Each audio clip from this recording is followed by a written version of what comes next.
Hello and welcome to episode number 24 of the Golf Front Podcast. My name is Brett Bevilacqua. I'm a realtor with Carolina Property Sales in Southern Pines, North Carolina. Every Monday, I release a new episode profiling one of the over 60 fantastic golf courses located in the Sandhills of North Carolina. And if you live to play golf, the Sandhills is the best place to live. This week, we take a closer look at Pinewood Country Club. Pinewood Country Club is 43 miles north and about an hour from downtown Pinehurst. While the back nine feels similar to other courses in the Sandhills, the elevation changes on the front side remind me of many courses I grew up with in the Northeast. The contrast between the front and the back made for a very interesting and challenging round. Pinewood Country Club opened in 1971 and was designed by Russell F. Breeden. Breeden built a number of courses in Virginia and the Carolinas between the late 40s and early 2000s.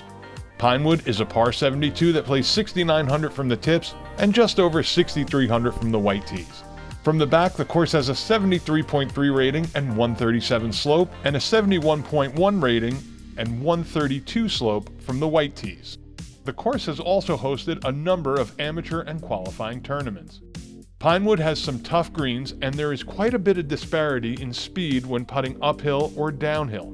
Downhill putts were lightning, and you really had to cream putts uphill. It really threw me off until I got about 3 or 4 holes in. The greens at Pinewood are Champion Bermuda, and the fairways are 419 Bermuda. There is also a driving range and a putting green just steps outside of the pro shop. Pinewood starts off with a downhill dogleg left par 4 that doesn't play very long. There are a pair of bunkers just left if you try to cut the corner, and another on the other side of the fairway if you go too long off the tee. There are a pair of bunkers fronting the large and aggressively back to front sloping green. The second is a complete 180 from the first. You tee off into a valley and then the fairway runs uphill to a crown green that is protected by 3 bunkers. The second is a good deal longer than the first, and the fairway turns pretty hard to the right. Keep an eye out for the bunkers to the right of the fairway. The par 5 third is clearly Pinewood's signature hole, and though not long, is filled with a bunch of hazards that can trip you up. The tee is elevated and the fairway runs downhill.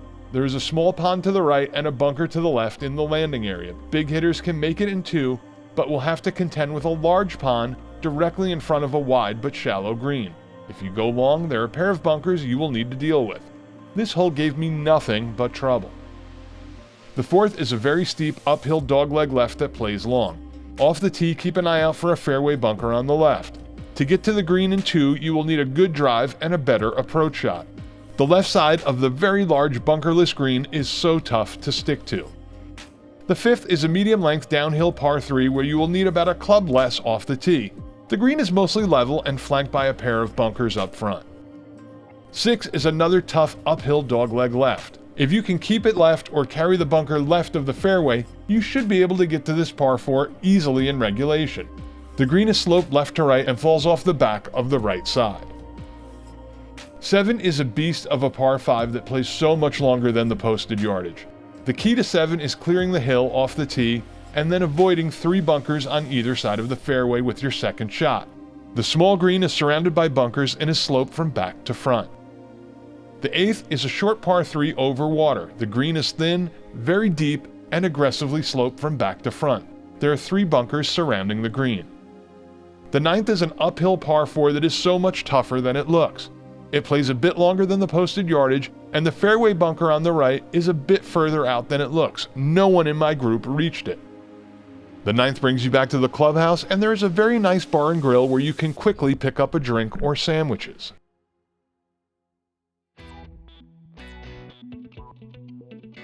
The 10th is a medium-length straightaway par 4. There are a pair of bunkers flanking the large green. A major distinction between the back and front is other than the 10th, most greens on the backside are blocked up front by bunkers. You won't be able to roll up to them. The 11th is a medium-length dogleg left par 4 that, like the 10th, is tighter than most other holes on the course. You will need to favor the right side of the fairway, but watch out for the pair of bunkers. The 12th is a very long par 3 that has a water hazard a good distance in front of a very, very large green. There are also 3 very deep bunkers surrounding this back-to-front slope green. The 13th is a long par 4 that starts out with a small rise, and then you play downhill to the green. There are bunkers on either side of the fairway, as well as 2 more in front of the green.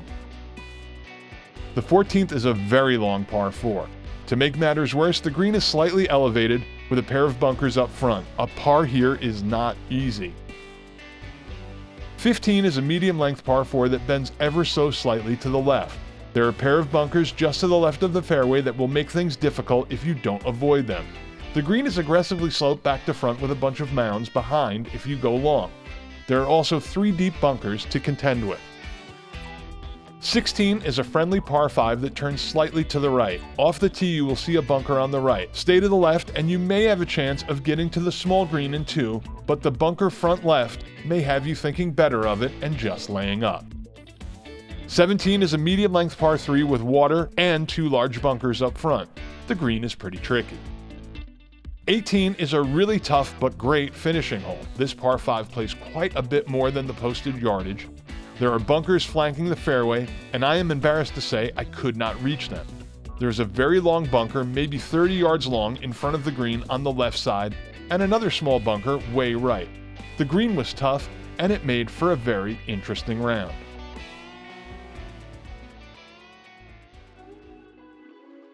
It is important to note that Pinewood Country Club is private but open to the public on Mondays and Tuesdays, and is fairly priced for the quality of course. I always look forward to playing Pinewood, and even though it is about an hour away, it is well worth the trip. There are some incredible membership rates that you can find on their website at pinewoodclub.com or give them a call at 336-629-4266. Give me a call at 845-365-3665 or send an email to brett@hmpfilms.com and I will show you all the area has to offer. Once again, I'm Brett Bevilacqua with Carolina Property Sales. I hope you join me next week when we head up the road a piece to play another Donald Ross course, Sanford Municipal Golf Course.